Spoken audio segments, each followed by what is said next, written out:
भारत में हिंदू इंतहा पसंद हमेशा से ही मुसलमानों के खिलाफ नफरत का प्रचार करते रहे हैं, लेकिन 2014 में नरेंद्र मोदी के बरसरे इख्तदार आने के बाद से तो हिंदुत्व दहशतगर्दों को मुसलमानों पर मजालिम की खुली छुट्टी दे दी गई है।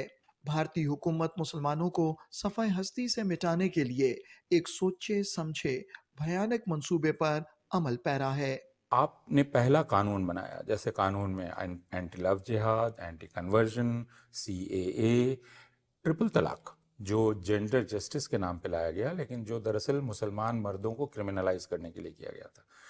तो एक तो रास्ता कानून का है, दूसरा रास्ता था मॉब वायलेंस का, स्ट्रीट वायलेंस का, जिसमें अब एडमिनिस्ट्रेशन शामिल हो गया है, और तीसरा रास्ता था मुसलमानों को लगातार डिमोनाइज करने का।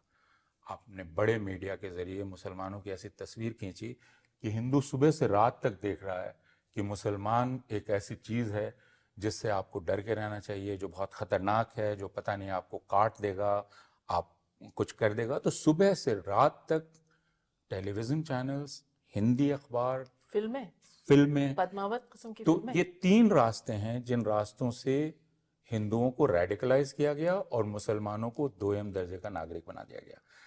चौथा मैं मानता हूँ जुडिशरी है, जिसमें जुडिशरी इंडल्जेंट है। जैसे बाबरी मस्जिद की जगह को जब आपने हवाले किया मंदिर के लिए, तो उसका लब्बो लुबाब क्या था? ये था कि हिंदू बड़ी चाहत के साथ उस जगह को देख रहे थे इतने सालों से, तो आप उन्हें दे दीजिए। आप कहते जा रहे हैं कि नहीं मस्जिद थी, ये था, वो था, लेकिन हिंदुओं की चाहत थी।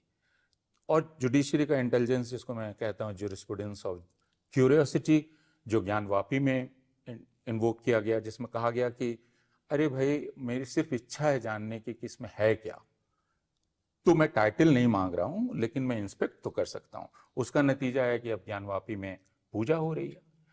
तो ये इंडल्जेंस जो जुडिशरी का है, ये चार चीजें मिलकर इन्होंने हिंदुस्तान को बदल दिया। जहां एक तरफ हिंदू इंतहा पसंद सरकारी सरपरस्ती में मुसलमानों की नस्ल कुशी में मसरूफ हैं, वहीं भारतीय हुकूमत मुसलमानों की बस्तियों, कारोबारी मराकज और मसाजिद को मिस्मार कर रही है। This used to be a bustling cluster of Muslim-owned shops, businesses and homes that have now been reduced to rubble by Indian authorities. The government says it was targeting illegal construction, but activists and civil society experts say that this is part of a larger trend and that India's Hindu right government has weaponized demolishment of Muslim properties as a mode of collective punishment and to instill fear in the community. इंसानी हुकूक के कारकुनों का कहना है कि भारतीय हुकूमत मुसलमानों और दीगर अक़लियतों की जायदादों को एक सोचे समझे मंसूबे के तहत मिस्मार कर रही है। There are many things which are illegally built in India, but the idea that it is just these particular habitations that's being targeted is, I think, symptomatic of the broader issue of essentially minorities being targeted because of their beliefs.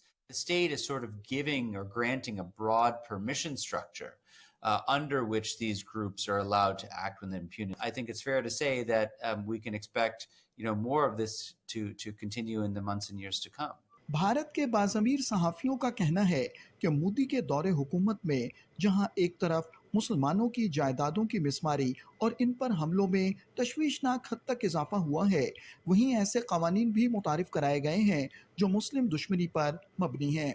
Now the government says that all these places where we are sending our demolition squad, they are illegally occupied. In the past, particularly 10 years, there have been instances where Muslims were attacked, and there are laws also which critics say that discriminate against Muslims.